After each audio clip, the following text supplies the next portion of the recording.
Matt, we had the opportunity to come visit in your gym, and it was a beautiful space, and you opened your doors up for us to grab a lift when we were up at the Arnold. So it was excellent to meet you in person, and that's what spawned this opportunity through our pal Josh at Train Heroic. And we can explore some more cars and a lot more.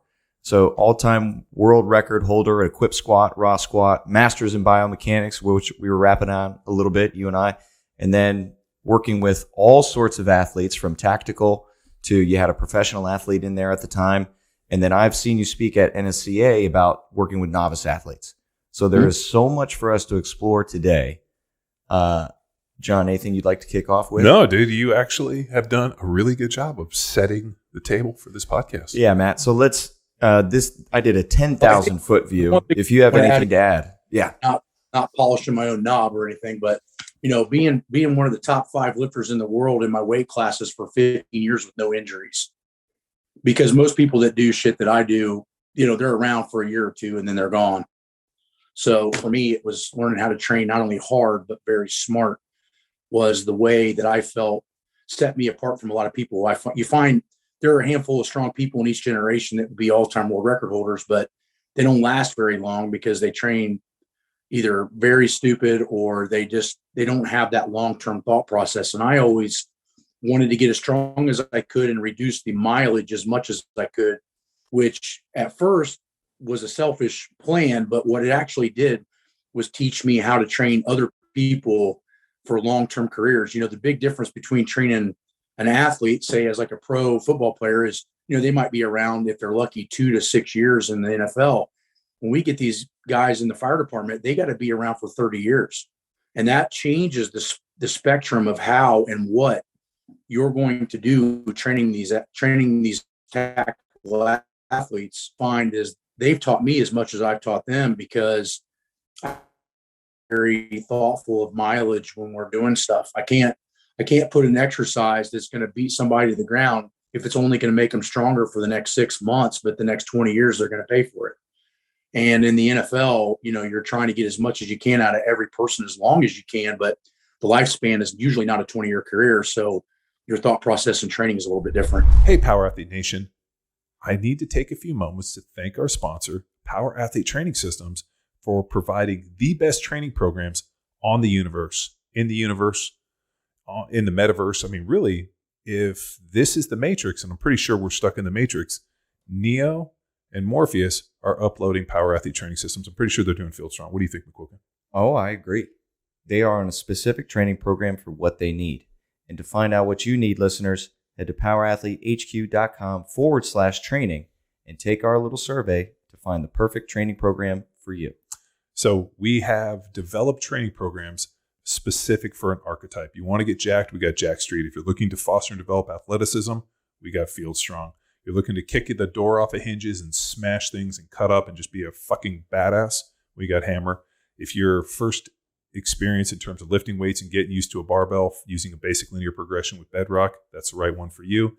And if you have a few miles underneath your belt, maybe a few kids, Fortune 500 CEO, or maybe life's getting a little in the way, I want you to check out Grindstone.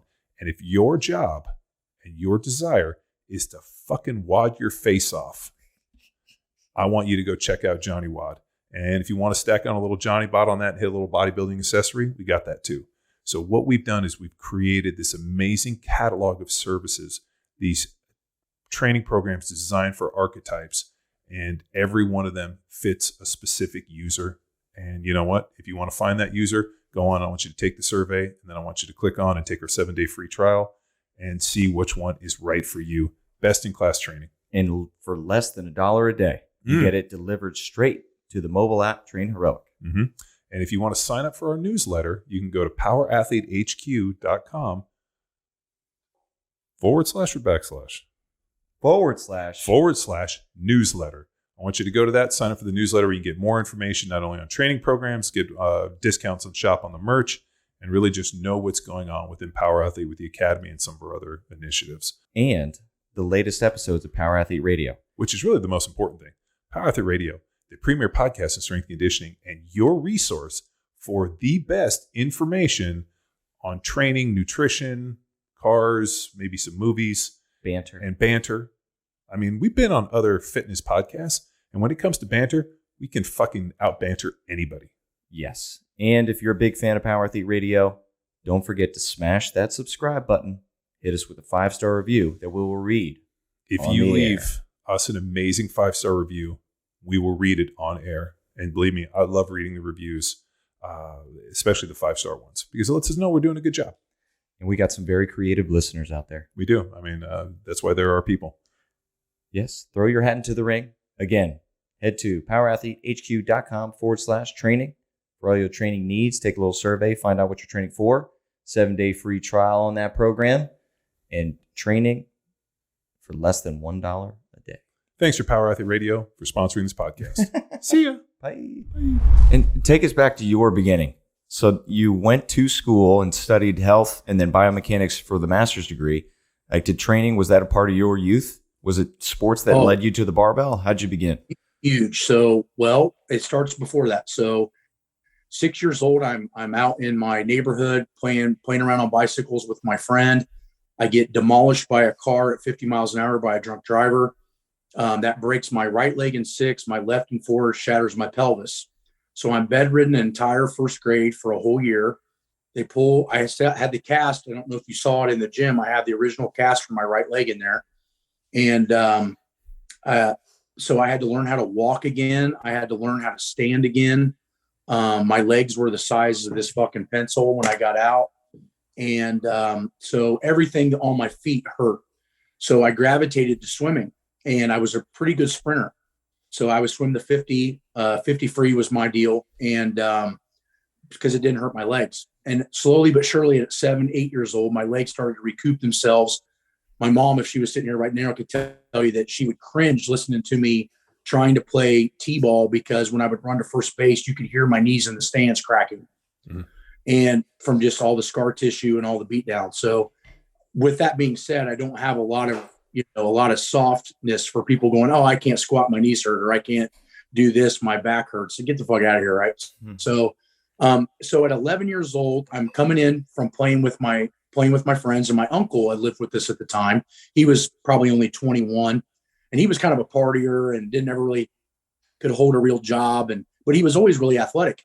So he brings this sand-filled set of weights, and I'm 11. I'm a big kid. I'm like probably 150 pounds at 11 years old. And I'm not like muscular, but I'm not fat either. Kind of just what you call old school husky. Right. So I walk in and I see my uncle, and he's working at a steel mill at the time. So he's doing 10, 12-hour shifts and picking up castings. He's pretty veined out and pretty lean. Not a big guy, like 170 pounds. And he's benching like 135. And my uncle's like, oh, you want to train with me? And I'm like, yeah, why not? So we're in our family room, and he's got these old sand-filled weights. He's getting ready to strip it down to the bar. And I said, no, I'll do the weight you're doing. And he's like, no, you're not going to do that. You're going to get hurt. And I kept arguing with him. He said, fine, fucker, just go ahead and try it. So he hands it out to me, and I do it for 10. And he's freaking out. He's like, holy shit, man, you can do this for 10. And I'm like, yeah. I'm like, wasn't that heavy, because I was swimming all the time. So my shoulders were already a little developed. I already had a little bit of triceps. And he was so impressed. And that started the process. You just impressed your cool uncle. And so I asked my mom, hey, can you get me a membership to the Y? And she's like, yeah, because it was only a mile down the road. Well, I got so lucky in this timeline that at this little tiny town YMCA, there was a guy named Tim Smith that bench pressed 500 at 185 pounds body weight in 1986. Damn. And he could still press 500 then. And the guy that taught him was a guy named Jim Dawson that deadlifted 722 in 1970. Keep in mind, nobody had pulled 800 yet. So he was one of the strongest deadlifters in the Midwest. And they're in this little shithole YMCA. And they see me, and they don't talk to me for probably a couple of weeks. And, I'm trying to read a little bit and figure out what I'm doing. And I just want to get my legs stronger, because my legs were smaller and they were beat up, which is funny because those become probably the lifts I'm most known for. And they see me trying and working out, and Timmy comes up to me and he's like, man, you're pretty big for a high school kid. And I said, no, I'm in 6th grade. And he's like, whoa, what the fuck? And he's like, no, you're coming to lift with us. So he drags me in and starts training me. And the rest was history. By 8th grade, I'm benching 250. By my freshman year, I had all the state records in that division. And by the time I was 16, 17, I was nationally ranked. And by the time I was 19, I won my first worlds. And that's really started the process for me to learn and grow.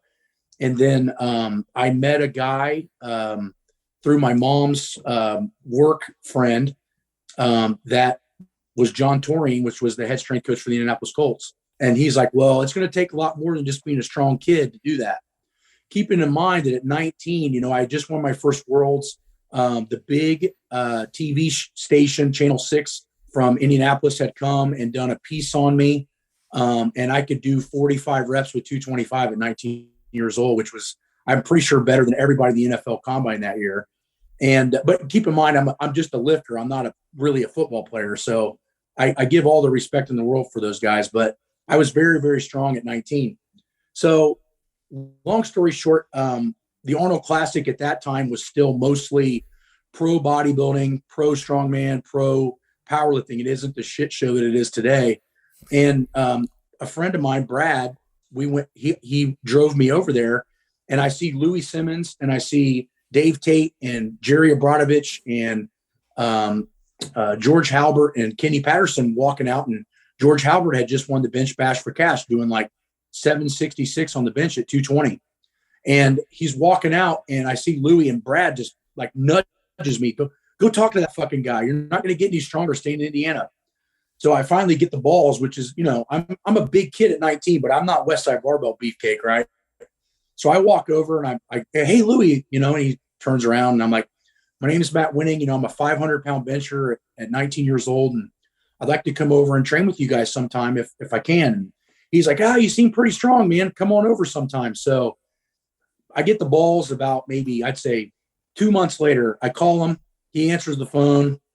And he's like, yeah, we're going to squat on Friday. Come on down, And so I go and squat, and I'm with the stronger crew, which is Boglepool's group. And I'm squatting, 7, which is really good. And these guys are squatting in the thousands. So I'm not even in the same fucking stratosphere. Well, I stay at Louie's house that night, get up in the morning, and I bench with George. And I hit a 5. They're doing a raw bench at that time. And I hit something around 500. And George comes up to me, and his coaching cue is, your triceps are fucking garbage, dude, and walks away. And, this is funny because at the time I'm using linear periodization. I don't fucking know, right? So my shoulders are strong, my pecs are strong, and my arms are okay. I'm starting to get shoulder pain all the time because I'm doing 12, 10, 8, 7, 6s, and I'm bench pressing with a straight bar all the time. I don't understand shit. And so I go over to Louie and I said, hey, after in my mind, at first I'm like, hey, fuck this guy. Like, I bench 500 pounds at 19, and he's calling me weak. But after I swallow my pride, after 10 or 15 minutes, I go over and talk to Louie, and I'm like, hey, George is telling me my triceps are not any good. And what do I need to do to fix that? And he shows me these tricep extensions, like rollbacks and Dave Tate fold ins and all this other shit. So I take this home, and I probably don't go back to Westside for, I'd say, 3 to 5 months. And I'm still talking to Louie a little bit on the phone, but I don't understand anything about Conjugate right now. But I'm busting ass on my triceps. So I come back the next time, and he could tell that I started training real hard. And I started getting this meat on my elbow, like I was really training that medial head tricep. And as soon as George saw that I was working on what my weakness was, and I didn't have this ego to me, like, fuck this guy, he's telling me how to fix my shit. He was an open book. Now he's teaching me the bands. He's showing me technique work, because he's like, now I know this guy just wants to get better. And that's what people didn't understand about Westside Barbell is you didn't go in there to get coached. You got in there to get berated. You got in there to get humiliated. And it was the job of the lifters at the time that were full-time. If you were a visitor or a part-time lifter, your job as a full-time Westside guy was to never let an outsider beat your ass. So that time that my triceps, you see some tricep development, there's a 400-pound guy in there named Tilt, and he's 5'10", 6 foot, 400 pounds. He's not all solid. And I kick his ass on these tricep extensions.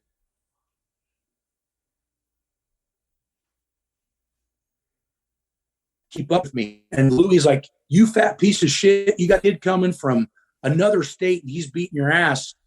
And that's when I started to gain some respect at the gym. and people started realizing I was going to work my ass off.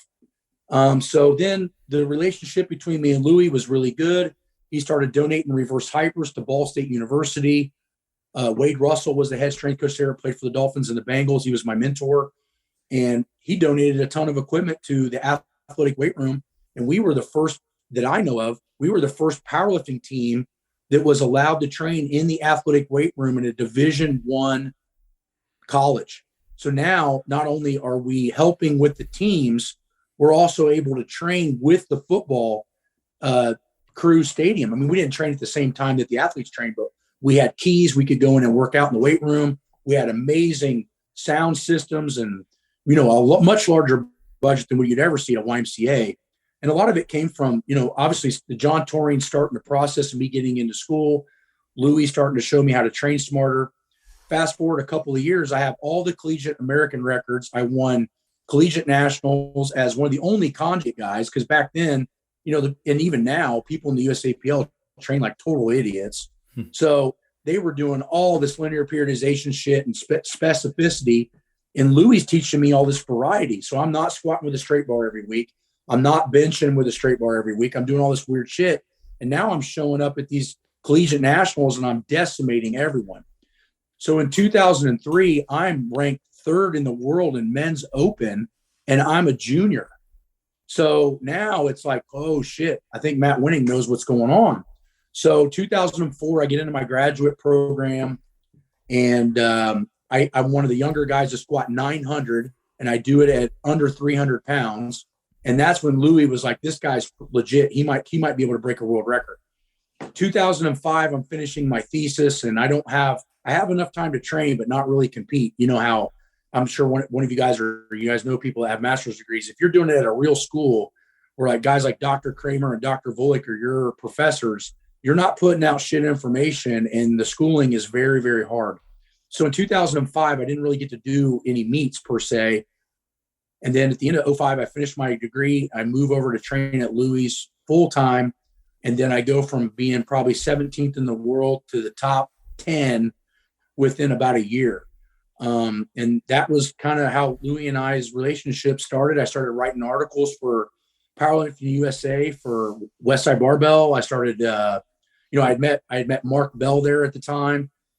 So it started a lot of relationships that changed not only my lifting career, but also my professional career at that time. Yeah. So what was the, how did it kind of finish? I mean, when we were at your gym, obviously I saw the squat suit and I saw the kind of the numbers and everything you'd obviously written on there. So obviously 2004, 2005, you finished your thesis, and now you become just a full-time lifter and decide to go on and set some world records. How did that all progress? And up until this point, no injuries. I mean, I know, you had the stuff when you were a kid, but I mean, none. And you know what it was, is if you look at my career from 13 to say I retired at 38, it was a gradual build. I was getting 20, 30 pounds stronger every year on the bench, maybe 50 on lucky years. I was getting 50, 75 pounds stronger on squats and deadlifts every year. This wasn't something where automatically I went from this to this. There was only 1 year I did that. And we'll get to that here in a little bit. That's not quite on the timeline yet.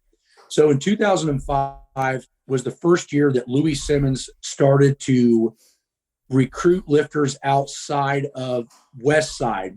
So you got to remember, like Kenny Patterson and George Halbert and not Dave Tate so much, but a lot of the guys that made Westside famous, Matt Dimmel, the first guy to squat 1,000 pounds from Westside Barbell. Those guys were degenerates from the west side of Columbus. And at that time was one of the worst ghettos in the Midwest. It was like a Detroit.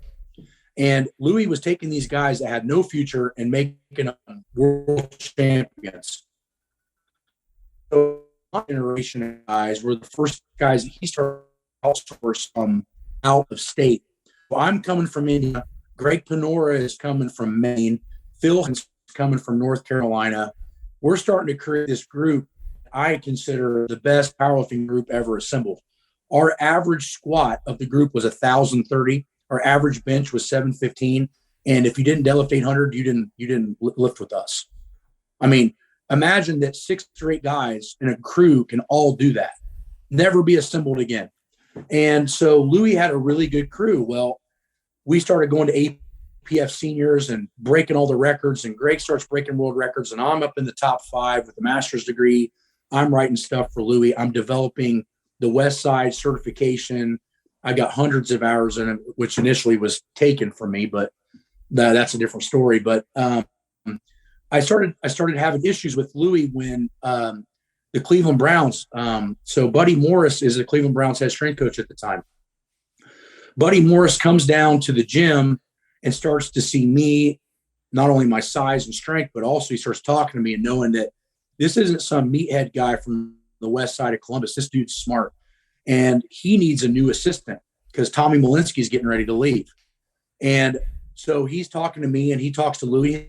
He's like, "Hey, Louie, what do you think about Wenning coming up and taking the first assistant job at the Cleveland Browns?" Keep in mind, I'm only out of school for a year. I mean, who goes into the pros as first assistant in 1 year out of grad school? I've never heard of that. So Buddy Morris is showing interest in me. And so Louie's kind of asking me, "Hey, what do you think about going up and helping the Browns finally win some fucking games or something?" Because they're a shit team.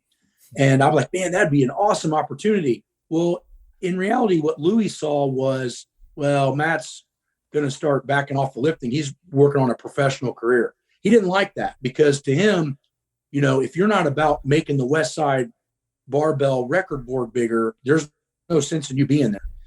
He didn't kick me out at the time. But that was where, the knuckles started butting a little. I could see that he's trying to feel out if I'm world record holder material.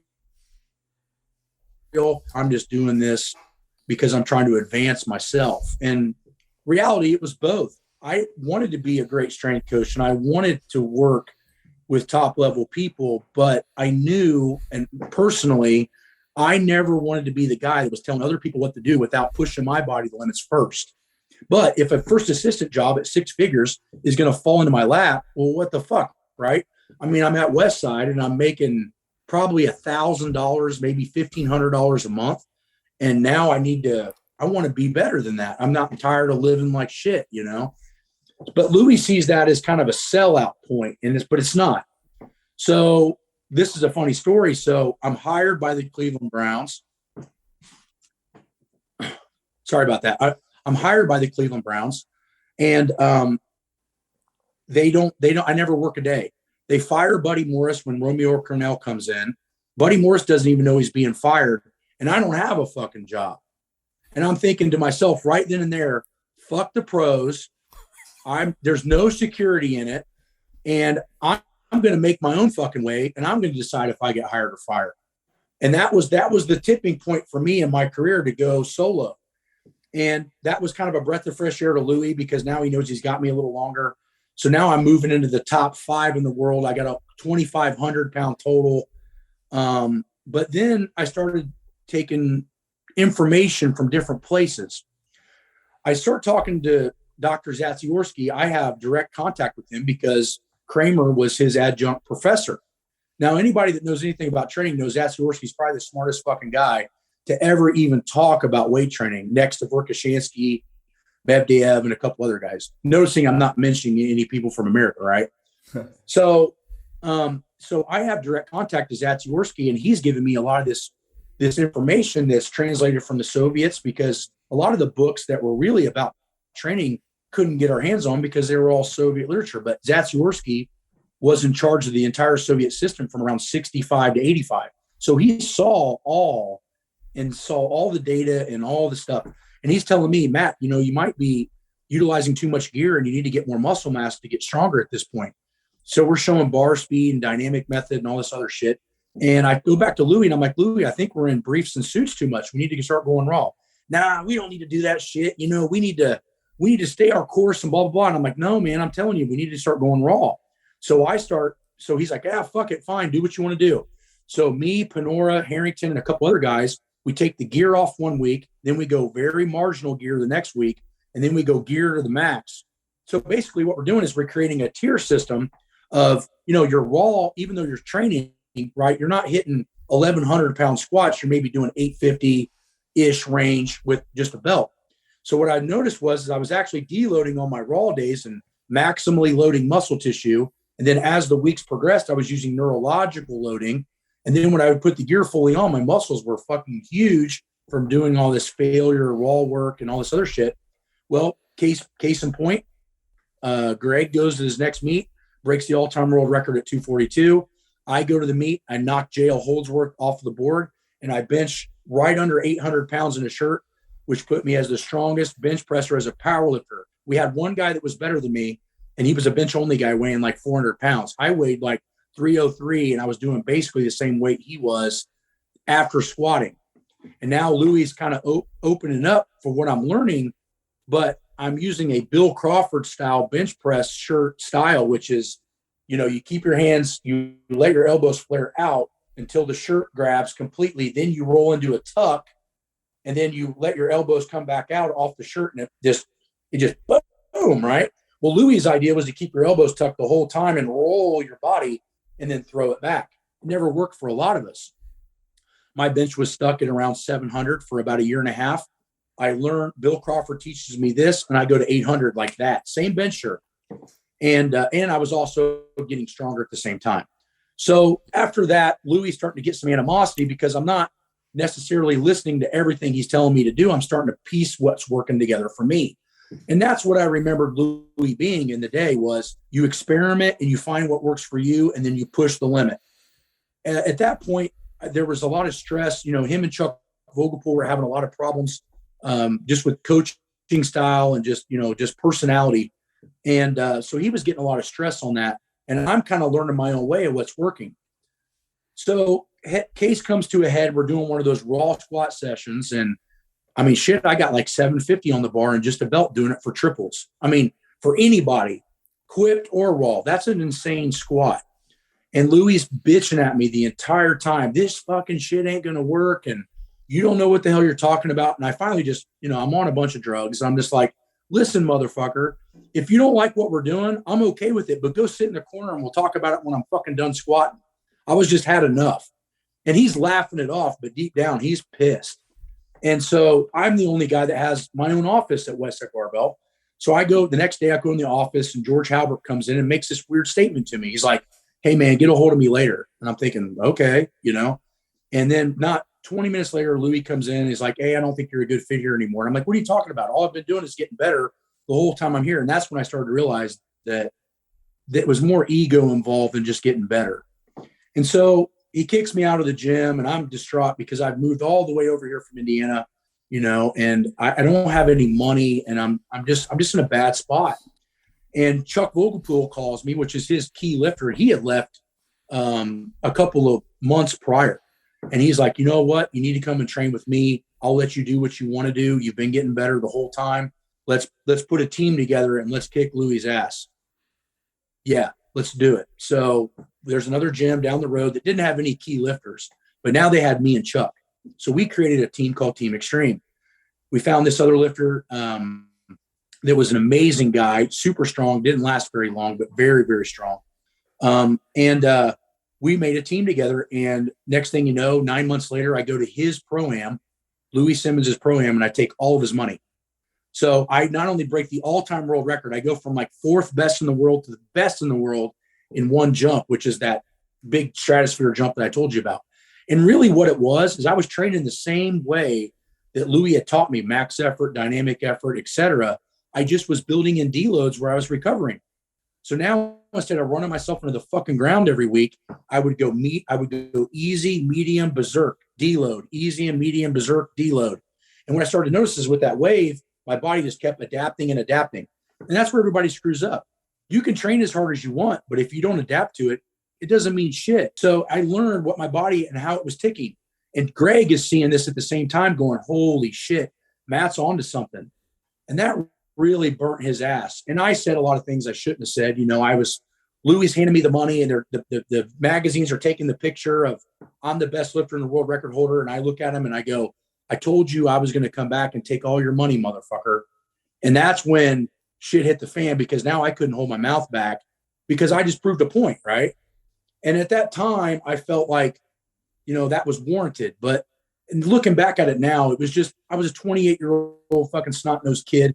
And I knew what I was doing, but I didn't need to tell anybody. I was already showing everybody what I was doing. And so by 2010, I opened up my own facility. And that's when I started getting a lot of, and it happened before that, but I started getting a lot of attention from the U.S. Army Rangers and the local fire departments. I started getting all these military contracts with, and this is fast forwarding 5 or 6 years, but I start off at Ranger Regiment, then I go to 4th Infantry at Fort Carson, Colorado, which goes from 700 guys to like 6,000 guys that I'm in charge of. Then I moved to 82nd Airborne at Fort Bragg. Then I'm part of Border Patrol. And all this time, these fire departments locally are seeing, Jesus Christ, this guy's local. We need to get him on board. So within the last, I'd say 10 years, I've been in charge of 4 fire departments. And now I just got hired by within the last year and a half, one of the largest Ford dealerships in the country, because they're getting so many injuries with diesel mechanics. So like, working on cars, you're leaned over in weird positions. You got dudes that are involved with that shit. They don't exercise or work out other than on their feet all day. They're not doing any restorative movements like reverse hypers and hamstring specificity. So we start plugging this idea I have in my head of like what I'm using with the fire department. And wouldn't you know it, injury rates, they go way down and start saving insurance premiums. So now with that happening, I'm so busy at home now. Friday is really my only day I can do what I want to do. Corporate performance. It's a weird thing. It's hard to convince people that actually lifting weights will benefit them in the long run. And I think, who would think diesel mechanics? Normally those guys are like a chain hoist in a forklift, but that makes a ton of sense. I want to go back to something you said earlier with the linear progression and then learning into the conjugate. Now you have the opportunity to work with younger athletes. Do you still see value in applying that linear progression? And then when they tap out, hit their base level, introduce conjugate style? Well, it's hard because we can't live 20 different lives in the same body. I wish I could go back and experiment 20 different ways. Maybe the way conjugate works so well for me is because I did have a linear periodization base, but I also started into linear periodization to switch to conjugate with just a little bit of mileage because I was young enough that I wasn't already beat up. And you find that most people aren't willing to fix anything until it's too late. I was young enough to where it wasn't too late. I do think that there is some benefit to linear periodization, but there are some limitations. One, your technique to doing sets of 10 and 12 must be flawless. And what you find for beginners and intermediate lifters is that once fatigue sets in, technique drastically gets worse. And what I find is higher volume parameters end up causing more technical issues. And this is why, in my personal opinion, CrossFit's so fucking deadly and dangerous, is because you're doing high skill movements under fatigue, which you would never fucking do. Yeah. And you have to be very careful doing that kind of shit. I'm not saying that there aren't benefits to every type of mode of training, but I will say this: most modes other than the conjugate system tend to avoid certain parts of the 3 parameters of training, which are maximum effort, dynamic effort, and repetition method. What you find is that linear periodization is mostly repetition method with no thought process on bar speed, right? If we could have learned anything from Dr. Fred Hatfield, it should have been, and Louie Simmons, it should have been compensatory acceleration. Yeah. You need to get faster to get fucking stronger. And but it helps to be strong before, so what we ran into a lot, and we use a linear periodization just because it gives people a basic opportunity to get underneath on our Bedrock program. But what we found was that teaching compensatory acceleration when people were weak was almost fucking next to useless. Oh yes, there's definitely a timeline to it. So don't get it twisted. I'm not saying that's where it should start. But what I'm saying is that you notice that people usually, when they see success at a beginner or intermediate level with a certain type of program, they're very hesitant to change what they've already done. So I'm not saying speed work is necessarily usable for the beginner, but what I'm saying is that you better not avoid it once that technical base has been set. This is kind of an interesting kind of observation we've just made over the years. Most people really fit into that beginner intermediate category, and they never really take the jump into that. And the problem becomes because they don't necessarily use the proper program at the right time. What blew me away when I first retired from the NFL and I got approached by CrossFit, people kept asking me, hey, what do you do for your training? Why would you think that my training program would reap benefits for you? You have to train within, your level of adaptation and what you're good at, or more importantly, like, where you fit within this kind of like longer timeline, this continuum of strength. And that's when I started looking at it and realizing like there's certain training programs that work really well for individuals at that exact moment. And I mean, like a classic example is like Jim's 531. I mean, it's kind of that intermediate program. And, and then you see all these different adaptations that people have done, because as they've, got more advanced, they're going to have to hit more, higher kind of register type stuff, opposed from like, oh, max reps at 90%, I got 18 reps. I'm like, yeah, were you really training at fucking 90% if you got 18 reps? No. And I totally agree. I think there's a time and place for every way to do it. I think the only constant is you need to be focusing on structural weaknesses and posture. If you're focusing on those two major areas, you're going to be very, very resilient to injury. Your mileage is going to be lower, regardless of what style of training that you do. I find that you just have to be making sure that you're thinking, okay, I need to take things close to failure in order to have maximal hypertrophy at a certain rep range. I need to make sure that I have some sort of force development once the time is right. And I need to make sure that I know how to strain. Those are all three very different mindsets and training style methodologies, but they cannot be ignored for very long. You have to have a balance of those, but the balance is individual based on the needs of the person at that time. So when I'd love to get into a little bit more of your training stuff. I mean, so you really kind of evolved into this, when you were going for the world record stuff, you were kind of using almost like a waving pyramid, like a wave situation where you were going raw, kind of light gear, max gear, and kind of, using the waves in that way. And then obviously you hit these world records and you still train pretty heavy and you still train pretty strong. How has your training changed now? And more importantly, like, are you still following that Conjugate kind of Westside template you developed, or what does it look like today for you? Yeah, I mean, it still has a skeleton of its original mentality. But what I started to realize, the adaptation started when I flipped from equipped to raw, and not because they needed a different standard. I know everybody thinks you should train differently. My thought process stayed the same.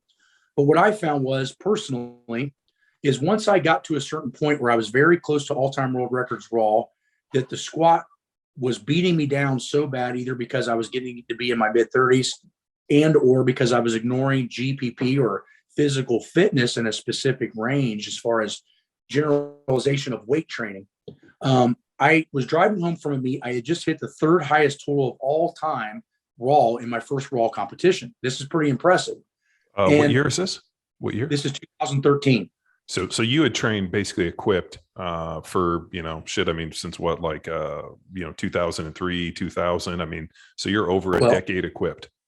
So I'm well over a decade equipped with multiple world records. But you got to remember too, even in the 90s, they had INSRZ suits and knee wraps. But when I went to go raw, I squatted a little bit under 800, keeping in mind the world record was 822 by Scott Weech. And I'm looking at this, and I had benched a 600 raw at a competition, and I'm thinking, shit, man, I can take the all-time world record raw.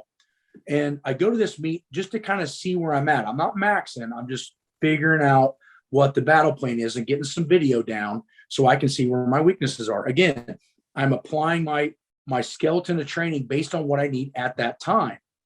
It's not like I train this way. I will adapt any fucking thing I need to adapt to make myself get better.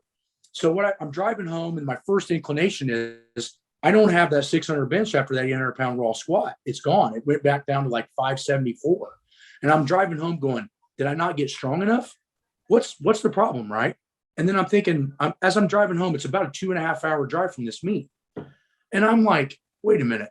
Maybe, just maybe, I'm not fit enough. Maybe my conditioning is so low that after I squat, I'm too fucking tired to bench 600 pounds. Because you got to remember, you squat something close to a world record, you got 2 fucking hours, and now you got to bench 600 pounds. That takes some conditioning. That's not just strength. And so backward about a year and a half, I go speak in Australia at the ASCA, which is their NSCA. Okay, so I'm speaking at this, and I start listening to this lady who's getting a PhD, and she's talking about pre-fatigue. And I'm like, wait a minute, pre-fatigue? I'm like, I don't do anything before I squat heavy, right? Not jack shit. And I'm thinking, well, hell. Well, at this time, I'm pretty good friends with Mike O'Hearn, which is pretty good friends with Flex Wheeler. And I messaged Flex Wheeler, and I'm like, hey, Flex, just to get some different ideas from a completely different stratosphere. Flex Wheeler was one of the top bodybuilders in the Sure. in the late 90s, early 2000s, probably one of the most symmetrical people ever. And he goes, I always saw great results with getting stronger and bigger doing sets of 25. And I'm thinking, son of a bitch, I don't ever do shit sets of 25. So I start thinking, well, what if I did, say, 3 or 4 sets of dumbbells of 25 before I bench and then I'm thinking, well, that won't be enough work. Maybe some lat work and some tricep work. I figured those were probably my 2 weaknesses. So winning warm-up starts to get turned into my head. I'm starting to think a little bit more like a bodybuilder. Like, hey, look, you're raw now. You need more muscle tissue, but you also need more conditioning. And Flex Wheeler is telling you that he's getting more muscle mass doing sets of 25. And I know that if I keep the RPE or the percentage range around a conditioning amount, that maybe, just maybe, I can pre-fatigue before a max effort lift and it will advance my training. But I knew that I couldn't go too heavy, because if I went, say, did 100-pound dumbbells for 4 sets of 25, it's just going to kill my max effort session. So I'm thinking, well, shit, I'll just start off at 30s, right? And build myself up really slow. So 8 months, I'm just doing this with the bench press now. It's just an experiment. No, I don't think very many people have heard this story. So I do this for 9 months. I show up at Raw Unity at 2014 against Andrei Milanichev, Eric Lillibridge, and all these other great lifters of that time and even today. Shit, dude, whatever happened to that fucking dude, Eric Lillibridge? He moved to Australia and basically just fucks around now. Oh my God, dude. That dude was like, and then just disappeared. Yeah, sorry, I don't mean to cut you off, but I haven't heard that name in a long time. Great. I mean, that dude was under 20 and like fucking a monster, and then fucking poof. Yeah, exactly. And you know what? Training kind of linear periodization style. Ironic, huh? So, so long story short, I'm trying to remember where I'm at. So, okay, so I'm training this way, and I'm just experimenting with the bench press. I go to Raw Unity, Lillibridge and Milanichev, and all of us are there. I break the all-time world record in the squat, which had nothing to do with winning warm-ups. But then my bench is back, and it's 606, and it's an empty fucking bar. So I take it down. I hear the press command, boom. And I'm like, fuck. I probably had like 633 that day. And all I was doing was winning warm-ups with fucking like 30 to 50-pound dumbbells. But what I was doing was I was used to benching tired now. So I was doing all this warm-up shit. And now when I went to the bench, if I just rested 5 or 6 minutes, it's like my muscles re-energized and supercharged like a rechargeable battery. And now no matter what I did after the squats, my bench was solid as a brick shithouse. So now I got one of the highest subtotals in human history, and I'm under 300 pounds now. I'm leaner, I'm thicker, I got more muscle tissue. I mean, it's fucking serious, right? So now Lillibridge and Milanichev's coaches come up to me, what the fuck are you doing, right? How can you be this big and this strong? And I said, well, I've been experimenting with this pre-fatigue shit. And don't get me wrong, I don't know if they ever use it or not. Nah, they probably blew it off, and they were like, pre-fatiguing? We haven't heard that shit since bodybuilding in the 80s. You remember that was a big thing. Probably just taking more Anadrol and blowing shit around. They were like, gram a tren a day, we'll be fine. Yeah, exactly. Which no joke. So 2009 comes along and I up it again. And, 2015 comes along, up it again. 16, I go out to Chicago, and Eddie Cohen's there, my old mentor, and, broke 75 world records in powerlifting. He's there to wrap my knees. I'm like, hey man, will you show up and help me out, or not wrap my knees, but just help me out at the meet. And he's like, yeah. I go there and I break the all-time world record again. I squat 870 in a belt, and I'm only weighing 290. So I'm down like 14 pounds, shed off all the inflammation. I'm highly conditioned, hit a 2204 total, breaking the 2202 Dan Kovacs total. So now I'm the only lifter that I know of with all-time world records in not only gear multiple times, but all-time world records completely raw with no knee wraps multiple times. Well, so that was the lifting history, really. So were you still squatting off a box, or were you taking a lot of free lifts? Or yeah, so what I would do is I would do again, following this waving period, I started to realize as I was aging, I was in my late 30s at that time, that I couldn't free squat all the time. My hips would just get too beat up. So what I would do is I'd go high box, medium box, free squat, high box, medium box, free squat. So now I'm putting that weight on me all the time, but I'm doing it at different loading parameters. to where my body's getting some restoration at different points, which I thought was pretty smart for the time. And same thing with the deadlift and the bench press. And but yeah, the training was just, I used whatever I needed to use at that time. What made me special was that I was able to look at what I needed and change my training accordingly. So if I would have needed linear periodization at that time, I'd have fucking done it. I didn't have an ego on how I was doing things. And I think that's what really started to happen at the end of the relationship with Louie Simmons. I think he figured out that he knew everything. And that's when you're really in trouble, you know, with anything, because I don't know everything, but I have a lot of great ideas. And this is where I want to get into this, because I think people should have not beliefs. If you believe something, you're going to fight somebody over it. If you have an idea, it's malleable, it's fluid, it can change. I used Wenning warm-ups and developed them because I fucking needed it at that time. But if somebody comes to me and used to play pro football and has conditioning out the wazoo and they're weak in their garbage, good form, they might need dynamic effort, max effort method more often if maximal strength is their goal.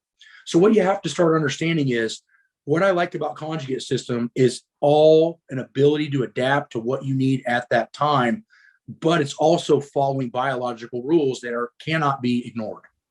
No, I mean, dude, and at the end of the day, I mean, I think all too many times people have all these ideas and this is what I believe in, and they throw the fucking stake in the ground. But the problem is a lot of people don't have the end results. And you're like, hey, I did this and I saw this and this was the result. And I think a lot of times what you're talking about is people get stuck within these like, these are the pillars upon which my home is built, opposed from being more of like a process kind of, hey, like, here's my end goal. Like if my goal is to, live in this home for 100 years, I'm going to build it in such a way, opposed from like, no, this is the way to build a home, just for an analogy. And we see this all the time with cars, right? Like, hey, this is how this guy builds this. But at the end of the day, if your goal is performance and to get down the racetrack as fast as possible, you will take any means necessary. And you see people like people went to bigger cubic engines.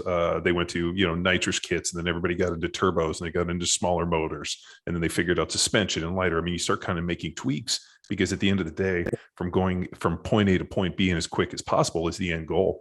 And I think. Well, to not cut you off. But like, and I think with Louie, and I think what you ran into is, I think, towards the end, it was more about the glory of Westside and the system than it was maybe the end goal. Yeah. And the other thing I think you want to add to that, and I try to tell people to not stress this enough. It's not only about, did you get down the track faster? Did you get down the track faster and your fucking car held together? See, the thing of it is you might be able to make one fucking run and be a badass motherfucker one time, but can you do it 50 times and not break? And that's what we should be looking for, because at the end of the day, let's look at, I get it. Pro football, you've been there. If you want to train stupid to run a little bit faster to make $20 more million, and then you're going to fuck your knee up, go do it. But why would you do that for a fucking medal? Why would you do that? Because you're going to be listed in a website for 6 months and then 2 weeks, nobody gives a fuck. Like, don't train like an idiot to have a goal that doesn't make you any money and substantiate you for the rest of your life. That's what I can't understand is, like, powerlifting, as much as I treat it as a lifestyle, it's a fucking hobby. You're not going to win. I've made $20,000 in prize money on powerlifting, and I was one of the greatest ones of my generation. Why would you train like an idiot and blow your knees out and hurt your back when I can go work on a car right now for 10 hours all day and have all these records and all this muscle mass, and I'm not paying for it with joint pain and all these issues that all these other guys have training like a fucking idiot? That's what I can't. Well, I mean, not even train like idiots. I mean, like, obviously the fucking training, people are all over the map, but the one that always blew me away was just the amount of drugs. You're like, dude, like the idea of like, hey, a little bit more of this or a ton of this. And it's like, you start, and I'm super naive with all this stuff, but like, just hearing these guys talk, I'm like, I don't even know what the fuck half of what you all just said. Yeah. And, well, let me explain about drugs. And I've been there, and I'm not going to blow smoke up anybody's ass. I've had to take him to be what I was, but here's what I want you to understand. I was a 2,000 pound raw totaler as a junior lifter before I touched anything. So if you're right, like, here's the deal. Drugs will not turn you into Arnold Schwarzenegger. How many people do we know, all of us sitting at this table, that have taken exorbitant amounts of steroids and they never get 20-inch arms? You still got to have the fucking genetics, number one. Number two, I have never seen drugs make somebody more than 10% stronger. Now, where do you want that 10%? If you're a 200-pound bencher, are you going to take a shitload of drugs to bench press 220? Or if you're a 600-pound bencher, are you going to take a shitload of drugs to bench 660? That might be something that is, in my opinion, a little weighable. But if you don't put some work in and you're not already genetically gifted and have the work ethic, the drugs don't fix any of that. All they do is compound the issue and allow you to train more like a fucking idiot. And then you're just more injured at the end of the day, because now you've built a base on sand instead of a base on concrete. Yeah, no, I mean, it makes total sense, dude. It just blew me away too, especially with powerlifting. Like you said, dude, there's no money in it. I mean, you're basically in a hotel ballroom lifting with a bunch of other guys. I mean, you're basically looking for the admiration of the people you train with. And it blew me away. To quote Bob Welborn, holding your fan club meeting in a phone booth. So my dad, my dad was super smart and extremely condescending. He was a trial attorney for like 50 years, you know, graduated high school at like 16, put himself through law school, like graduated college at 19, put himself through law school at like 21, 22. And he was a fucking smart ass. And I remember he told me once, he was like, you never want to hold your, you never want to hold your fan club meetings in a phone booth, which basically means like, if you're your biggest fan, you got a fucking serious problem. And, you know, that's something. Well, and that's powerlifting. Yeah, exactly. I mean, you know, and you see it within social media. These guys, like, everybody's a fucking King Kong. Everybody's a, you know, fucking black belt in jiu-jitsu and a, you know, Olympic gold medal. I mean, everybody's a fucking superhero. And I'm like, dude, I played in the NFL. I worked with superheroes, and there ain't that many of them. No. And, you know, the thing of it is it's so tough because you don't want the kids and the newer generation to make the same mistakes that the old ones did.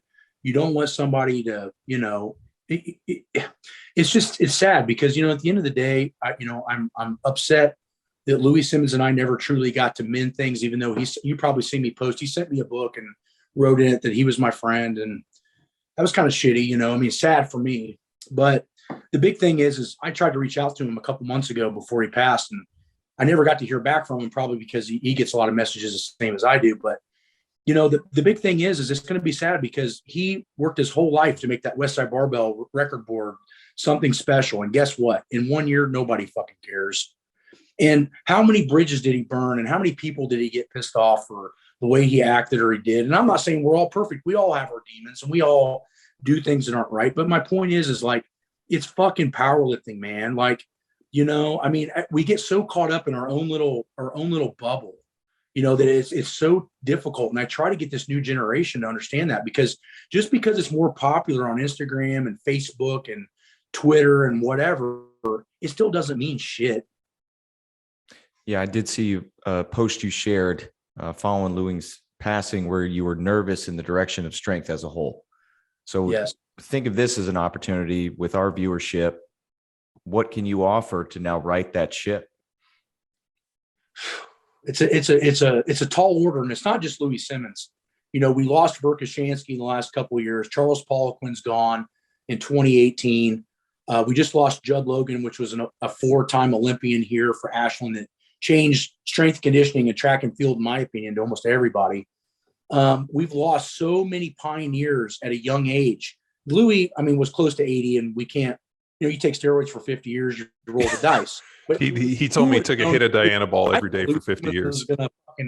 I thought Louie Simmons was going to fucking die 2 years after I left in 2007. I mean, dude, I slept in hotels rooms with him. He couldn't sleep not sitting up because he got trached, right? So he went in for a knee surgery or something in like 86. They gave him the wrong anesthesia. It killed him on the table. They brought him back and they intubated him. And ever since then, he had such horrible sleep apnea. He never slept more than a couple hours a night. And that you could see the health problems just starting to stir in his early 60s. And I was thinking when I left, man, he's done in like 2 years. I can't believe he lived another 13. But what I'm getting at is that we have so many, we see new lifters. We even see football players getting faster and getting bigger and stronger, but nobody's learning anything. And, you know, the generation of Louie and Verkhoshansky and Zatsiorski and all these guys that are going to be gone, if not gone already, that really wanted to study and have a passion of how it got better. But they were also willing to put their own ass on the line to learn it, right? Verkhoshansky was a hellacious track athlete in his day. I give all the respect for Louie Simmons. He put his body through hell to learn how to train smart.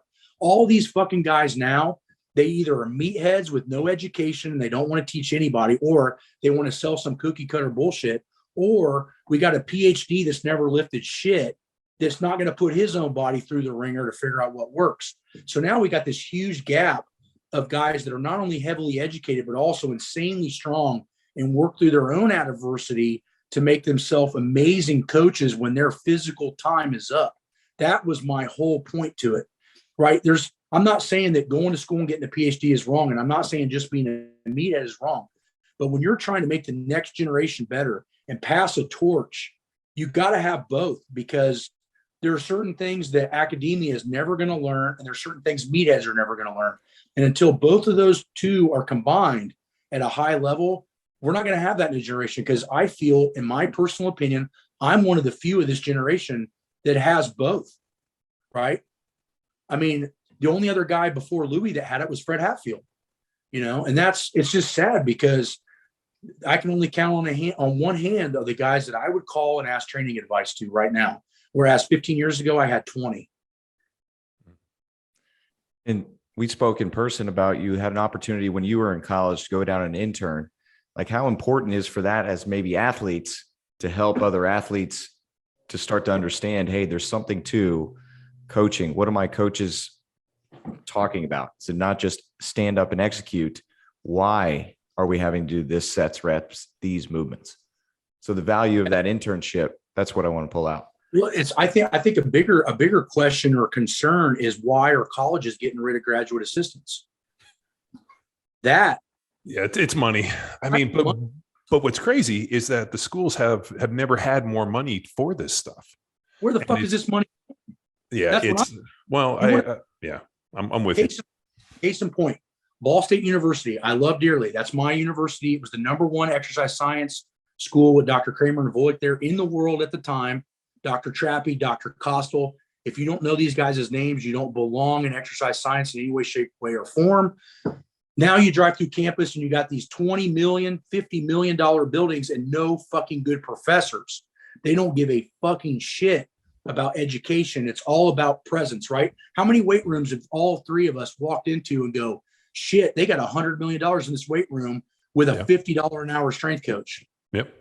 And $0 an hour strength coaches. Yeah. And then, I mean, shit, they got one one head guy, and he might have like one or two, poorly paid assistants. And then, 5 for football. And then maybe, and then like a whole bunch of assistants, interns that are basically free. And I'm like, and the fucking head football coach is making $10 million a year. I'm like, wait a minute. And what's wild, and you know this, I mean, I'll be the first to tell you, when you play in college, and especially in the NFL, you have more interaction with your strength coach on a daily basis than you do with even your position coach, let alone a head coach. Yep. I mean, shit, in college, it's even more.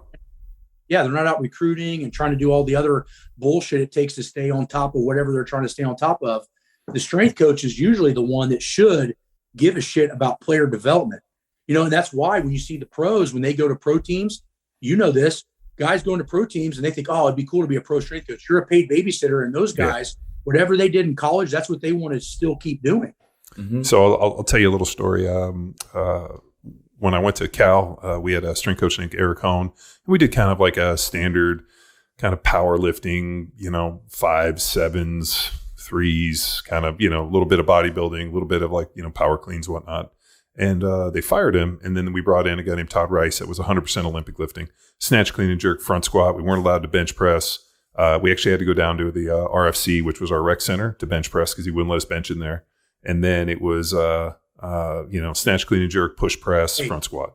Hey, and let me guess, fucking guy didn't look like he lifted weights.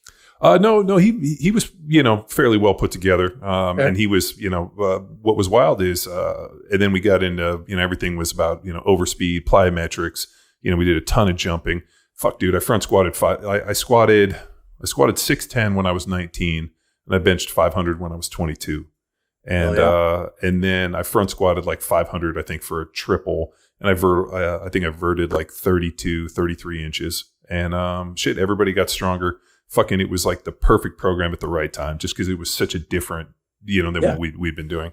Then I show up my rookie year to the NFL, and it's hammer strength, 1 set to failure, high intensity. So there was like 20 machines in a row, and like there were 3 rows, 1, 2, 3. You walk in, and on the board there'd be a 1. You fucking go down the row, 1 set to failure on every machine, and just fucking blast through. And I remember I got done, went back, and I got in line again, because it only takes like 12 to 15 minutes. And they were like, "You already went through." I'm like, "How many sets? Like, how many times are we going to go through this?" And they're like, "1." And I'm like, "Nah, fuck that." So I ended up going through like 3 times. And then that first off season, I stayed there and trained. And then I went into my second year and I played, and they were like, "Hey, when are you coming back?" And I'm like, "I'm not. If I continue to do this," because my first year I actually got stronger, just because it was such a different, stimulus than what I'd done in the past. Did you ever think about maybe you were super compensating from all the other years you put in, right? It made total sense, and I liked it for like an in-season training model. Like we would do it for like maybe like 1 or 2 days a week, and then free weights on the other days. But I actually left and never trained. Had one off season with the team, and they always ask me, and I'm like, because if I continue to do this, I'm just going to play myself out of the NFL. So I trained down in Florida with a guy named Rafael Ruiz, and would show up every year, and they'd be like, "Oh, these guys made 100% of their workouts. You didn't make one." And I'd be like, "Great, let's strap it up. Very first day, let's do all the testing." And I would fucking smash everybody. And because I, like the training we had done was specific to I knew what I needed. I wasn't a child, and I was kind of steeped in this stuff. And I just remember that like 1 set to failure, I was so excited that dudes were going to do that in the off season. I'm like, "God, I hope you show up and fucking train for 20 minutes, run a couple fucking 20s and 30s and get the fuck out of there, because I'm going to come back and smash you day 1. And I did. I always came back and won all the conditioning tests, set every record on everything every fucking time. And it's like, dude, exactly what I'm talking about. I'm like, dude, this is not going to develop you into the player you need to be. If you're already the player, this is just going to keep you at the status quo. But if you're looking to actually increase and get better, this isn't the place to do it. Yeah, that's what people don't understand. When you go to the pros, they are buying you for your ability. They're not buying you to make you something. Yeah. If you're not already that, when you go to the pros, you're not going to be that. They're just going to get rid of you.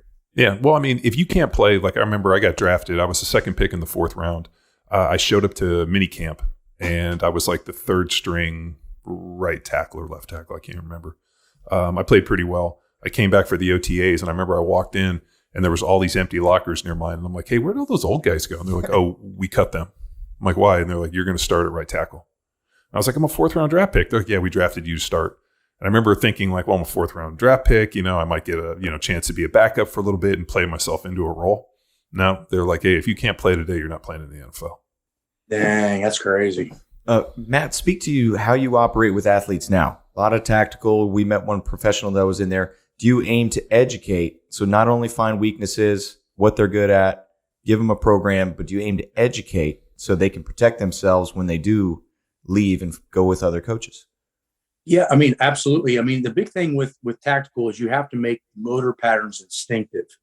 So that's why it's so important for consistency. In anything you do, but especially tactical, because when you go put all your fire gear on, you go run into a house and have to save somebody.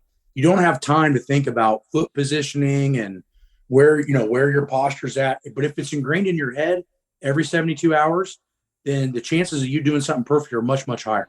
So for me, it's all about consistency and motor patterns and trying to develop proper motor patterns. In my personal opinion, I feel that motor patterns are developed due to lack of imbalance of muscle groups. So if you have a quadricep to hamstring ratio balance, your knee is going to work and function better or correctly.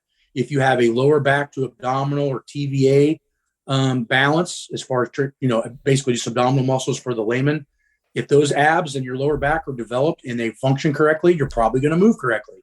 If your glutes function correctly, you're probably going to do that correctly. So the point is constant reinforcement of proper motor patterns, reducing weak links, enforcing the areas that I feel are neglected and or deficient.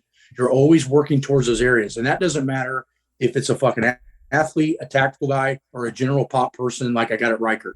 You train people that way in order for them to have more resiliency and a better chance for a better motor pattern. And with the professionals, Like, are you sought out at this point? Is it dudes flying? I mean, why else would you go to Columbus, in my opinion? But burn. Just kidding. Well, he's not from Columbus. He's from beautiful Indiana.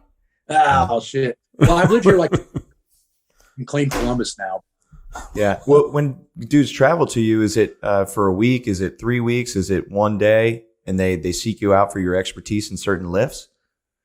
It's all over the board. You'd be surprised. I mean, we get interns for 12 to 15 weeks. We get pro athletes like what you saw come from anywhere from 1 day to multiple weeks.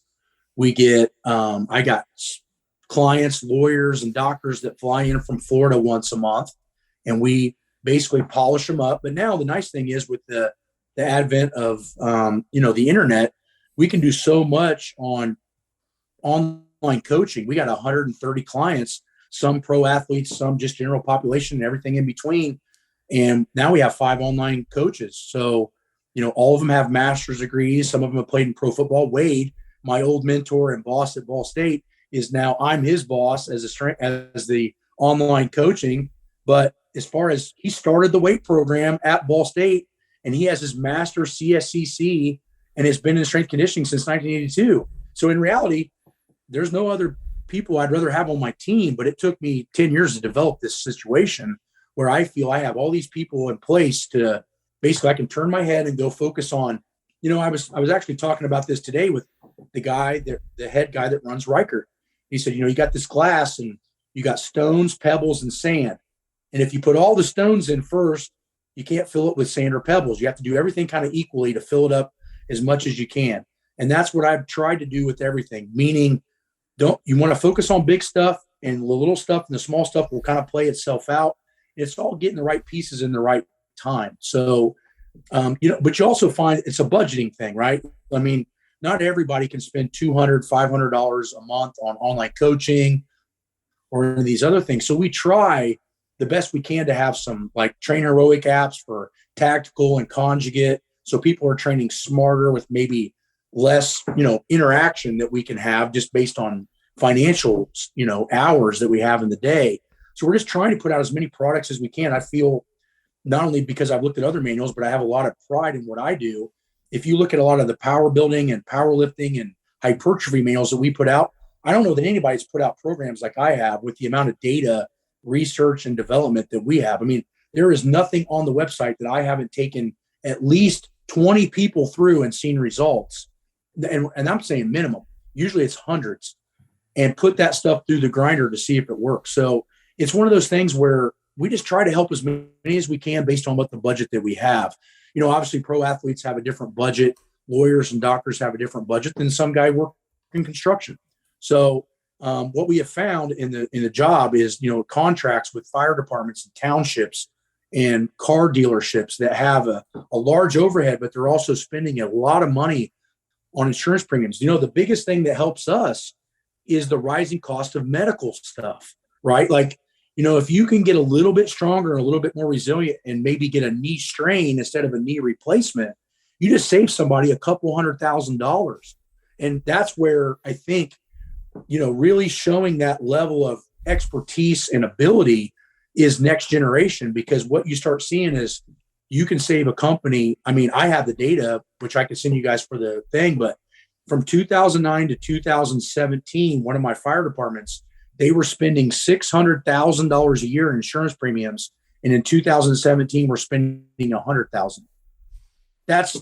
And the average age went up.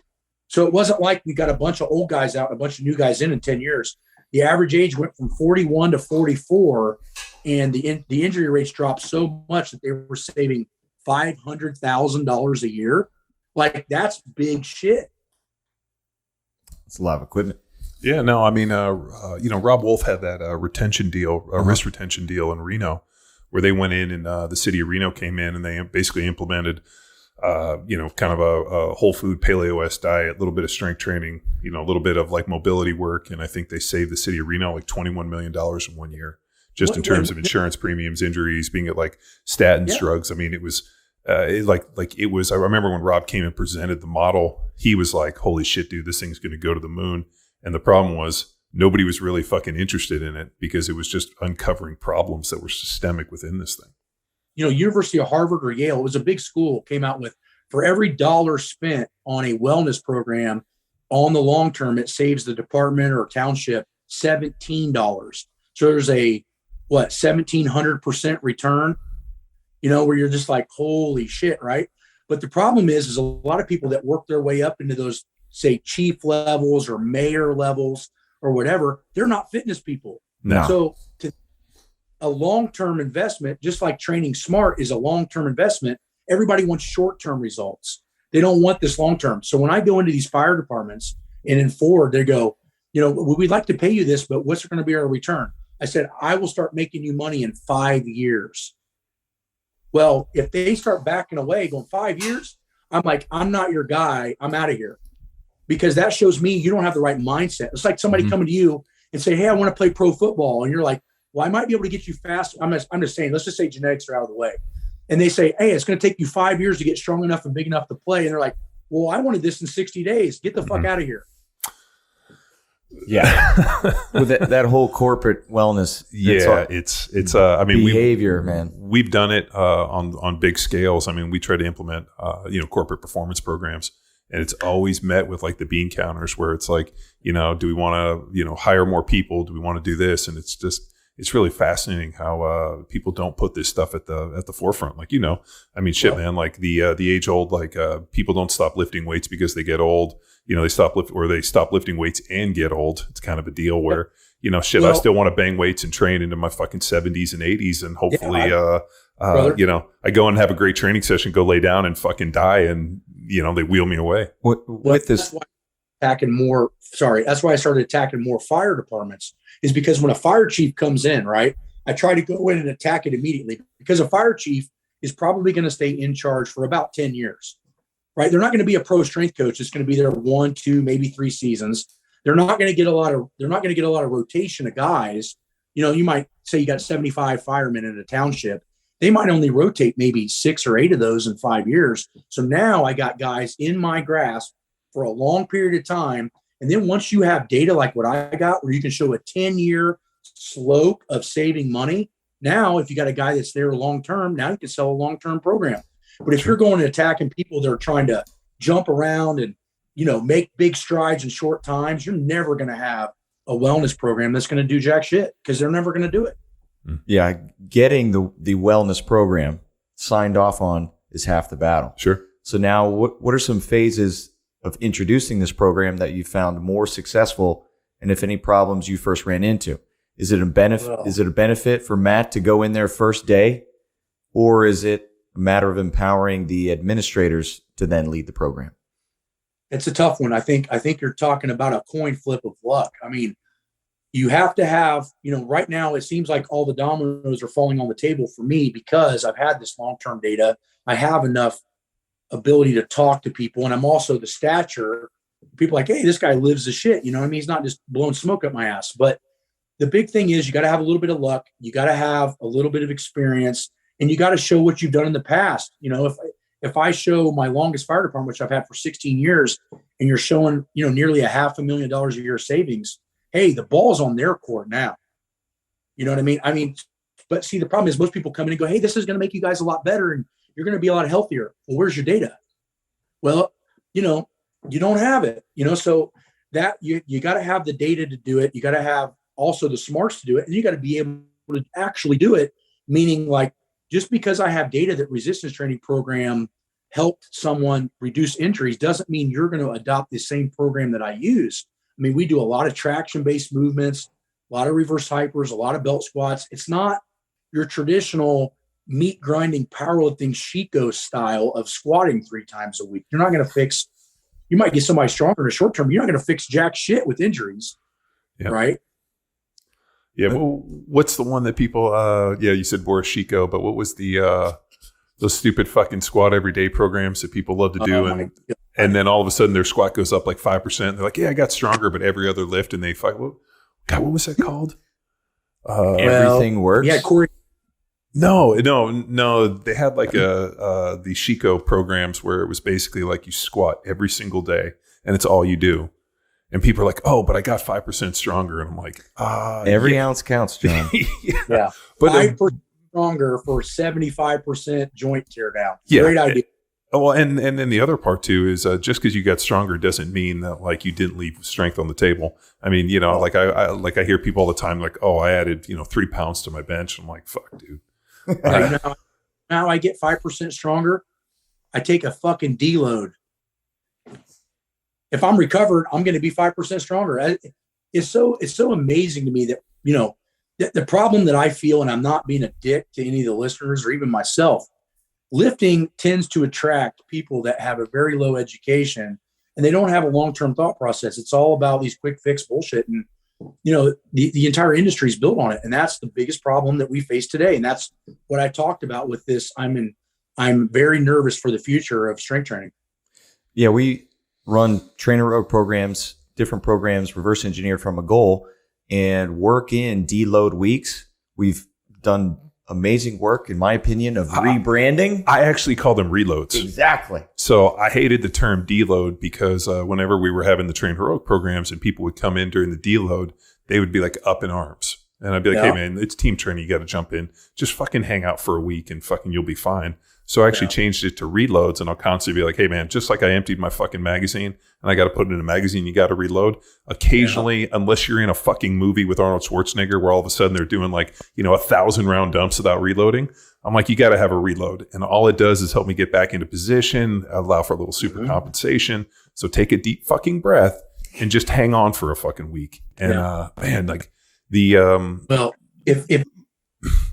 mean, think about how long it took you to get viewers strong. And listeners, like I was saying, how long? 20 like, years? Yeah, it was 20 years of a constant fucking grind. And then people, and you see this within the programs. Oh, I did that program for 6 weeks and I don't think I got as strong as I should. And I'm like, well, what were you expecting in 6 weeks? It's not like I'm going to, in 6 weeks, you're going to become better looking, 2 inches taller and grow 3 inches on your fucking Johnson. I mean, Jesus Christ. If anybody can take anything listening from what I have to say, it's not what you can do, it's what you can recover. And if you're not building in recovery, you're building in devastation, either short or long term. You have to have it. And, even the Eastern Germans and Soviets knew it and build in every 4 weeks, build in deloads and drop percentages to let the body adjust. Listen to the word adjust to the training. You don't get stronger when you train. You get stronger when you adapt and adjust to the training. Yeah. Final note on the tactical population I have is working in running. So I don't know if the fire departments have conditioning tests, quote unquote, but I know the Army does. Yeah. So now how do you work that in? Do you have some Army training for their specific test, or is it just still general across the board, or specific for their demands across the board, and then they go and test? So what we found, and this is in the tactical manual, but we found is that anything over running 9 miles a week was actually detrimental. It didn't help. Because what you have to understand, one big thing you need to understand, and everybody listen to this, if you're a fireman or military, is you don't run in shorts and tennis shoes in the real world. You run in 70 pounds of fucking gear, and that takes strength. So if you're using all this high impactive running to get better, you're wasting your time, because a fireman doesn't run. You can't. Not with all that shit on. So what you have to understand is that, if you're in all your body armor, or you're in all your fire retardant gear and your bottle and your mask and everything, you need to be very strong and have a high level of anaerobic capacity, not aerobic capacity. I find that people that can do hard things for a minimal amount of time have no problem doing things that are easy for a long period of time. Sure. I.e., swing a 50-pound kettlebell for 5 minutes straight, and I'll bet you can run 2 miles pretty good, better than most of the Army. Yeah, no, and the other one we ran into, and we use a ton within our tactical programs, is sprinting. It takes a high level of neurological efficiency and also eccentric strength and power to be able to sprint. And I find that the majority of people, once they put a little bit of sprinting in there, all of a sudden now the capacity increases and we don't have to fucking kick their dick in on the other side as much. I know, but people can't let go. And what I find is with the military, people come to me for training. Well, I've already been running 20 miles a week. So now I know they don't need to run anymore. Yeah. So it's not like they don't know to run. That's the first thing a dumbass does to get ready. Run. Well, and then they realize, oh shit, I got to be at 80 pounds of gear. Or if you're airborne, 100 pounds of gear. And you show me that tennis shoe running did jack shit when you go under that kind of load. It did zero. Well, and the other one too is a lot of those guys are on profile. And we were running into this when, because, their entire PT test is based on extension and flexion for fucking sit-ups. And I'm like, dude, every one of these guys have some sciatic, some back injury. I'm like, well, dude, you guys are doing dynamic fucking flexion extension ad nauseum. And you think that somehow that's going to fucking pay dividends. And then you wonder why all your backs are fucked up and your shoulders are fucked up. And then you guys go out for a ton of long runs. You overload the mileage. You get stress fractures, injuries. I mean, the amount of shit that we saw within just the profiles for the 18th Airborne Corps, it was like, dude, if you get rid of the fucking sit up and you get rid of all this bullshit mileage and you actually teach some strength training, all of a sudden your 30% non-deployable rate will go down to fucking 2%. Yeah. When we were at 3rd Battalion Rangers, those guys ran like you wouldn't believe. And they were having all kinds of injuries. And I went down there in 2006 and I was there for 2009. And as a contractor, and I would show up about once a month, check up, help them. And General Anderson was like, what do we need to fix this? I said, cut the running down 60%, up the lifting 60%. They did it, and their injury rates dropped 33% in a year and a half, saving them $3 million. I'm like, I can't understand why you guys don't understand this. Like, but here it is. It's just, in my opinion, running in the military and in the fire departments, if they're trained in that way, it's pure 100% laziness. You can tell anybody to go run a mile and back, and you don't have to say shit. But when you teach somebody how to move correctly and utilize weight training correctly, you got to be smart. You got to have a lot of understanding of posture and muscle weaknesses, and you got to apply those things. And it's a pure sense of laziness. So as soon as somebody starts talking to me, I'm not saying you, but as soon as somebody starts talking to me about running shit, the average person, I start understanding where their mindset is. And I know this is going to be an uphill battle. Well, I like to talk about sprinting because it's extremely hard to sprint if you're weak. And dude, it's a phenomenal strength builder. I mean, it's funny, man. Within our programs, dude, I get like at least once a month somebody will fucking push back. Oh, I don't know if this is enough like mileage of running on Hammer, and then on Hammer, and then dudes will jump in and be like, I have fucking maxed out every PT test I've ever done, gone through selection, whatever, and I run less miles. And it's like, because, man, like the sprinting component, lifting heavy weights, a little bit of short capacity, a ton of trunk work so we can work on maintaining stability and posture and position, and then fucking give them like one day a week to go out and fucking burn it down. And the other thing, and I'm sure when you were mentioning people that passed away, Charlie Francis, who, I worked with pretty early in my NFL career, that type of like intensity in terms of like, sprinting, tempo runs, and being able to understand mileage and, med balls, GPP, and all the other stuff. I mean, shit, man, that stuff all fucking pays dividends. Not cutting you off, but he is so underestimated, underutilized. That dude was a fucking genius. Not a power athlete. I mean, dude, I fucking required reading. Yeah. So just the story, when I came in the NFL, I came in to start as a rookie and I ruptured my patellar tendon my rookie year. So all of a sudden I went into surgery. Pretty much your fucking career is finished. And I had been rehabbing and I wasn't making good gains. Mauro De Pasquale, who was doing all my diet stuff, who I got hooked up with, Mauro introduced me to Charles Palquin. And so I got on the phone with Palquin. All he wanted to do is tell me all the drugs I wasn't taking. And then he basically gave me like a list of drugs I needed to go find. And then once I found those, I could call him back. I didn't know what the fuck this shit was. So I call Mauro back and I'm like, hey, Palquin gave me this list of shit. And he's like, let me put you in touch with Charlie Francis. And then that's how I got in touch with Charlie. And he hooked me up with EMS. We started talking about all this other training stuff. And that was the huge catalyst, I think, that helped me rebound and come back. And I started 16 games that next year. I think, and you're right. I think there was a lot of things. I think Charles Poliquin had a lot of great ideas with diet, had a lot of great ideas. We did seminars together that you probably had heard of back in 16, 17. We went to Prague, Amsterdam, and I started to notice he had immense knowledge in certain areas and very, very, we had a lot of disagreements on training shit. Like he was telling me about the drugs and stuff like that. And I'm thinking, that is a small percentage of what you actually need. But the problem with Poliquin was, and I'm not talking shit because he's dead, but the problem with Poliquin is that he came from a bodybuilding background. Yeah. And everything he knew about weight training was bodybuilding background, not performance-based background, where I feel my pedigree from Louie Simmons was much more integrated, which is crazy to say because I don't say Poliquin doesn't know what he's doing. But if you look at loading parameters of how we trained at Louie Simmons and how I trained conjugate style, it was light years ahead of what Poliquin was doing. Yep. You know what I mean? But I learned a lot from him on inflammation, food types to stay away from. He had a lot of good qualities. But yeah, you're right. I mean, the level of drug stuff that he was just like, dude, we're not trying to be Ronnie Coleman here. Well, when he and I still remember he was like, I didn't even know what fucking 18I use of GH was, but I remember that was on the list, and I remember being like, fuck, I don't know. But where he fucking lost me was with actually programming timed concentric movements. So when I was a young dude, the old power lifter that I trained with, a guy named George Zangus, who invented the super suits and the wraps, marathon nutrition, we had a reverse hyper. He was buddies with Fred Hatfield. And so, he would talk about compensatory acceleration, be violent, try to break the fucking weights. When you lift these things, I want you to be so violent with the weights that people will come over you and say, dude, you're going to hurt yourself. Yeah. And, that idea of mechanical advantage increases, so does speed, was like fucking paramount in my, in my training early on. And more importantly, I believe was one of the reasons I got to go play a decade in the NFL, because I was trying to fucking break people all the time.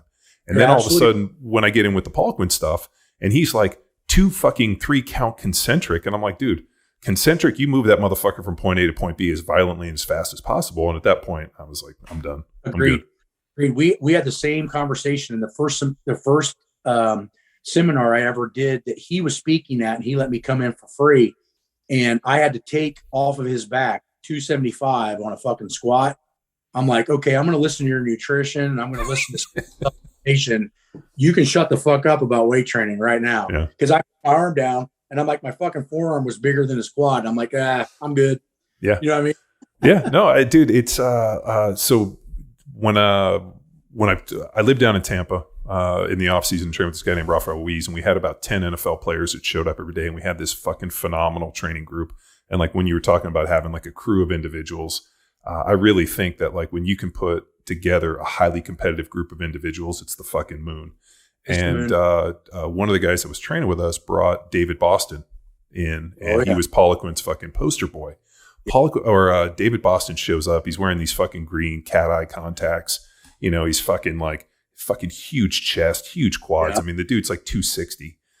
He didn't even make it through our fucking warm up, and the dude practically blew out his knee and Achilles when we went to go out and sprint and do any shit. I mean, the guy literally within an hour fucking disappeared. And he, and the hour before that, he, was over there just fucking polishing Poliquin's knob and this and this.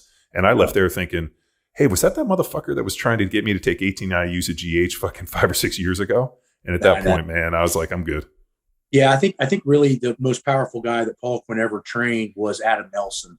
Yeah.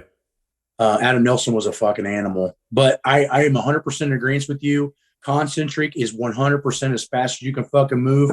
I have no problems with training eccentric tempos.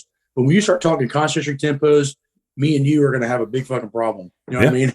Yeah, no, I mean, the comment I use to people is the day that I start going for slow fucking concentrics is the day that I fucking find a nice bench to go sit on and fucking quit. You know, exactly. I mean, it doesn't make any fucking sense to me. And, not at all. So much, and dude, you've seen this too, man. People, die on the sword on this stuff. And you're like, man, I wouldn't do that fucking with my worst enemy, let alone this. But, people buy into a system, and now all of a sudden their system is really what they're pushing more so than saying, hey, what's the performance and what's the outcome? And if David Boston was his greatest, contribution to the NFL, fuck, I wouldn't train with that guy. But then we had, we're buddies with Adam Nelson, and Adam was telling me these like fucking superhero stories. And I'm like, dude, that's not at all what I saw coming out of these guys that train. Well, the hard part is, I think I said, I mean, you got to still have a handful of skeleton. We go back to, most of your stuff needs to be ideas. You need a handful of core beliefs. Our core beliefs are you need to move concentrics quick. And I think Charles could get evenly swayed by a lot of different things he would read or who he was around without actually looking at the context. And that can be a big problem for a lot of people. Right. So yeah, I remember that he came to do a seminar. That's when we first met. I got this email out of the blue. It was Charles Poliquin, and I was doing a seminar in Colorado Springs. He lived in Monument at the time. And he's like, hey, do you mind if I come down and listen to your seminar? So I start showing the class speed work, and I got a double red band on there. It's 100 pounds of band, 3 chain on each side, which is 120 in chain, and 185 pounds bar weight. And I'm moving it at 1.16 meters per second. And Charles was like, there's no fucking way you can move it that fast. I'm like, fucking watch me. So I'm just like, pow, pow, pow. You know what I mean? And he's like, holy shit. And it was funny because he opened his mind. I think it almost, you ran into him in that bodybuilding idea, because when we went and did seminars over in Prague and Amsterdam together, he goes, if I had to go back and do it, I'd have trained more like Matt Wenning trained.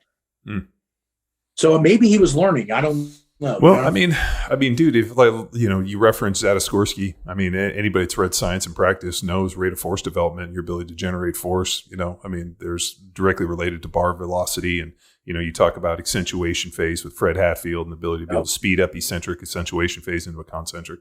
I mean, that's really, I think what allowed me, I mean, I know people kind of laugh when I tell them as an undersized white offensive lineman at, 300, a little over 300 pounds, the reason I was able to hit and basically play at such a high level and beat up dudes bigger than me was because I understood that type of stuff, and I understood, the ability to generate force, and that speed was most important. And that, you get off the ball and fucking hit a dude as hard as you can. I mean, it makes sense to me and allowed me to do the job. And when you try to explain it to people, it's like, man, if everything's equal and I'm moving faster than you, I'm going to fucking knock you in your ass. Well, and the reason it's harder to explain it to people because it's not new and it's not sexy. And that's why it's hard to sell it. You know what I mean? Amen. Isn't that the truth? I mean, the day that all of a sudden you can't sell the basics because they're not sexy, I don't know if there's a fucking place for me anymore. I know. And unfortunately, I feel we're kind of going that direction. You know what I mean? Well, I mean, you Tex showed me your post, the idea that you were nervous for strength training, and he brought it up. But I feel like the problem is, and I think and I fucking hate being that fucking crotchety fucking dude that's like, the internet. But I think the problem is that there's no longer a qualification to push information. It's just the person that has the ability to push, the sexiest, best. I mean, the problem is that you're not taking enough shirtless selfies. You're not taking enough melanotan and fucking making weird, mantra fucking observations about life and, butterflies and other weird shit. Well, and I think the problem is that there's so much opportunity to push information, and the person that can push and jam the most in, whether or not it's a quality message or not, is the one that fucking these brain-soaked idiots are fucking listening to. Yeah. And here's the thing. I look at it this way. You can have a bar stool and it'll stand on 3 legs, right? Not 2. It'll stand on 3. The 3 legs for me are, how good did you get? That's 1. How long could you stay that good? 2.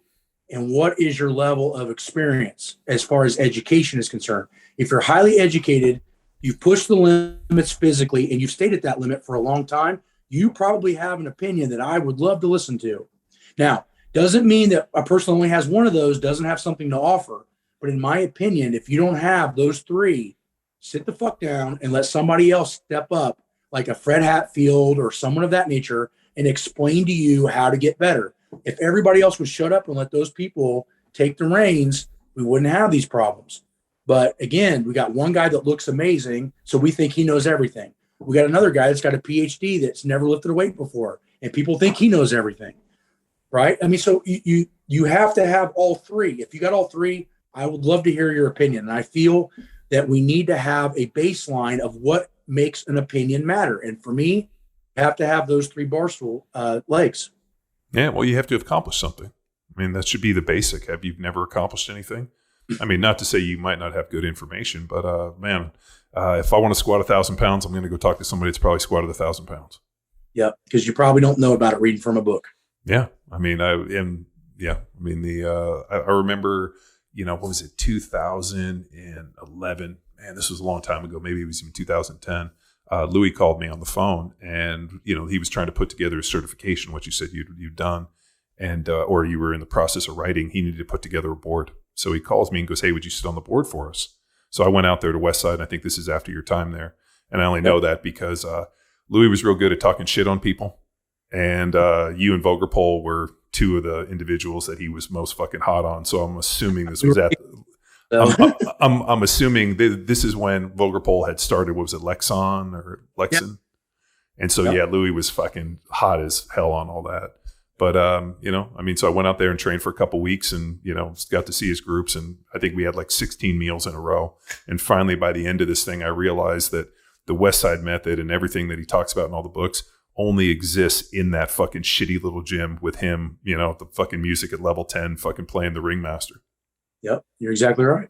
So, Yeah, it's good. It was cool. And then we were super fortunate when we saw you. We got a chance to do a podcast with him. And then, obviously the last one he did. So it was it was interesting walking in and remembering Louie over the years, and then seeing him and being like, holy shit, dude, he's at the end of this fight. Yeah, he was at the end of the fight. Like I said, I thought he was at the end of the fight when I left. Honestly, he looked completely different from 1999 to 2007. I mean, like a night shades difference, just from the sleeping. I think the sleeping is what caught him. But a lot of people don't know this, but I actually checked in because my fire guys, they can get that information from the hospitals. I guess he went into the hospital and was really sick, and they did the tests on him, and his kidneys were done. They weren't even functioning. And he signed himself out, and 6 or 8 hours later, he was dead. Yeah, he when we saw him, he had such bad edema. So my dad passed away a couple of years ago, and he actually had stomach cancer and also had liver cancer. And so he had something called cirrhosis, where the body was basically just eating itself and it was pumping out his fluid. And they were having to go and do this thing called paracentesis, where they were draining fluid out of his chest cavity. And when I came in and I saw Louie and I saw the edema in his body, I was like, man, I mean, that looked like my dad at the very end. And then, he broke one of the valves in his heart. He just lived. He took steroids for 50 plus years. I mean, he had a good run, Dude, he fucking, to make it to 72. I mean, fuck, dude, he threw his body on the funeral pyre. And then when Tom texted us, I was like, hey, are we going to show up and put a bunch of pallets in the Westside parking lot and set them on fire? I was kind of thinking Viking funeral. Yeah, exactly. Well, hey guys, I'm going to hop off here and get some lunch. I'm about to die. Cool, man. Thank you so much for tuning into Power Athlete Radio, dude, and look forward to seeing you anytime. Yeah, man. And quickly, man, where can people find you? Social and website. Wenningstrength.com. We got manuals, equipment. I'm sure you guys have seen the belt squat. I know you guys actually worked on it. Yep. Bench presses, fat bars.